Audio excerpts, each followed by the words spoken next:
But for the European airlines in the room, I want you to look at this very carefully, the next one.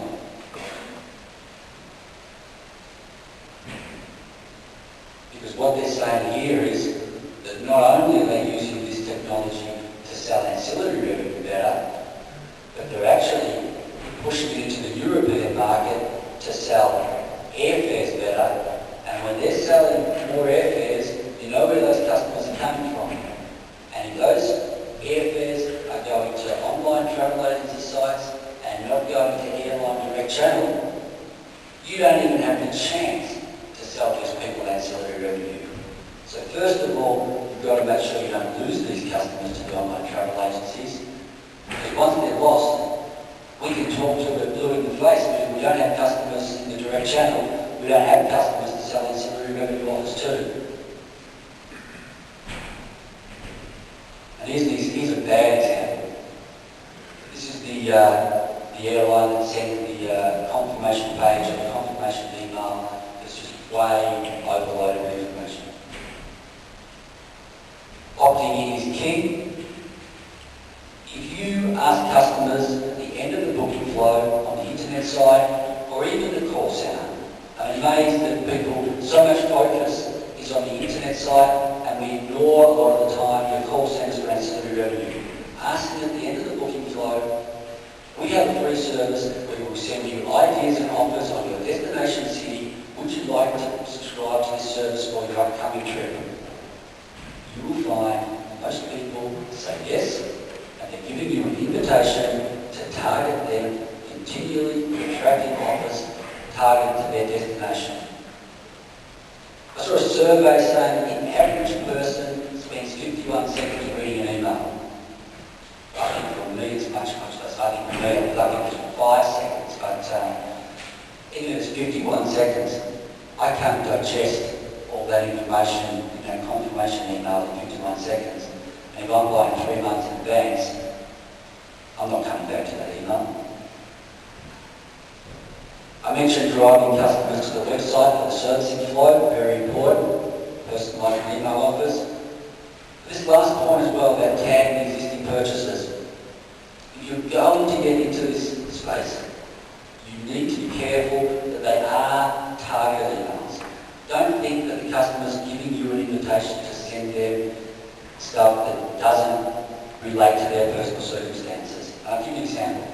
If I'm one of the people who did book a rental car on the confirmation page or the confirmation email, and then I receive an offer from you saying maybe a week or 2 or 3 weeks before departure, would you like a rental car?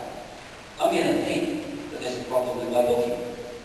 And so I'll ring up the airline. So I'll ring up the car rental company. I'm putting more cost in the system. I'm getting nervous as a customer. You need to have good information on what the customers have already bought, so you're not trying to sell them the same thing.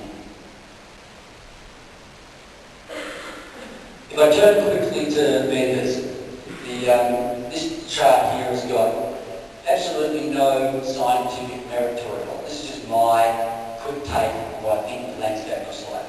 But the reason why I say measuring the need for a champion is because when you do this type of chart yourself, if you're up in that top right-hand corner, you probably need 5 or 6 different departments in the airline to sign off on your idea or product. You're going to have some type of significant cost of integration into the booking engine or other systems that the airline is using. And therefore, you are going to need a senior person inside the airline to champion the sale as much as you yourself is going to be doing the sale from the outside. But I think, often when I speak to vendors, and I work with a lot of airlines, and I sit in on meetings with vendors, and I've even gone hand in hand with third-party vendors to airlines with ancillary revenue products sometimes, and that's what the airline wants. Because really, me from Amadeus, I'm just the glue to hold it all together. Whoever the airline wants to work with, I'll just try and make it happen. But every vendor can rattle off revenue projections. We'll make X millions of dollars or euros for your airline. But often what they don't have going to that first meeting is the ability to say, we know that we're going to require sign-off from .com, from holidays, from tours, from the frequent flyer department, from revenue accounting, in your airline, and we know the booking engine that you use, and we know these are the integration points that we can touch, and this is where we want to be in it, or otherwise we're going to be post-booking flow, and this is how we're going to integrate your systems. If you don't have that type of knowledge, it's going to make it a much, much tougher sale to the airline for your product. And finally, I just want to touch a bit on innovation, because it really is an exciting area that we're all working in here. I don't think that innovation and ancillary revenue is the same as penny pinching. Penny pinching is the term in England, or where I'm from, Australia, we use the US people would use nickel and diming. It doesn't have to equal the same thing. But my view is changing a little bit on this over time, because I don't look at the customer surveys and what customers say they'll do. I look at the customer data on what customers are actually doing. And from what I'm seeing in the US, customers might be complaining about this stuff, but when I see people like United saying they're going to make an extra $750 million in 2009 from new fees and services, and I see US Airways saying $400 to $500 million in 2009 from new fees and services, people are really rolling back these services. Customers are still paying for them. JetBlue, 50% growth in ancillary revenue from the third quarter 2007 to 2008. Allegiant up to $32 per passenger. These are significant numbers. I don't see customers voting with their wallets and not paying these fees. So it's really making me rethink that whole concept. But there's still part of me who thinks that in some markets, customers will appreciate an airline with a stronger brand, and it's not necessarily a race to the bottom in terms of who can charge the most and who can annoy customers the most. But what I'm saying here is that as an airline, it is absolutely crucial that you make a stand as to what your strategy is.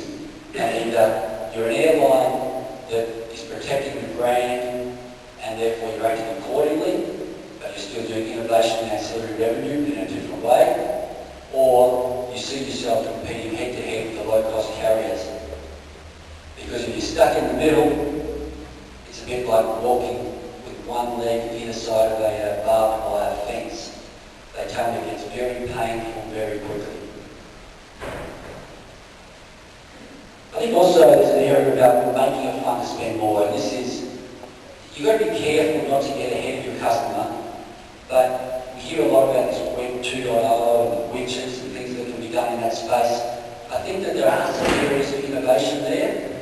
I wouldn't spend too much money on it, but there are some real opportunities for airlines to do some interesting stuff there, and I think that one can get this right.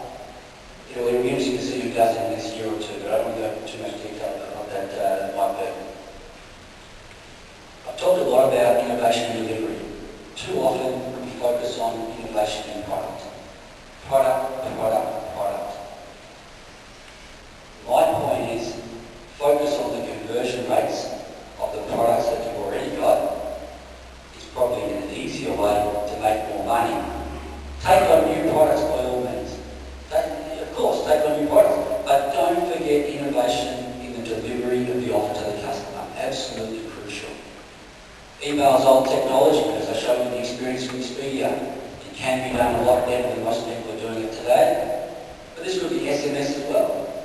I mean, sending customers an SMS during their holiday with offers even. Don't rule it out. It's all about targeting the customer when they're most likely to buy. I mentioned people ignoring the call centres. This is something that I can never understand why there's so much focus on the web. Even when I travel to South America, where call centre business is huge, I've had customers tell me that 90% of their customers still have an email address. So you don't want to be having to train the telephone operators to sell. But if you've got the person's email address, there's no reason why you can't send that person offers after they've purchased via the call centre. Another untapped market in my mind.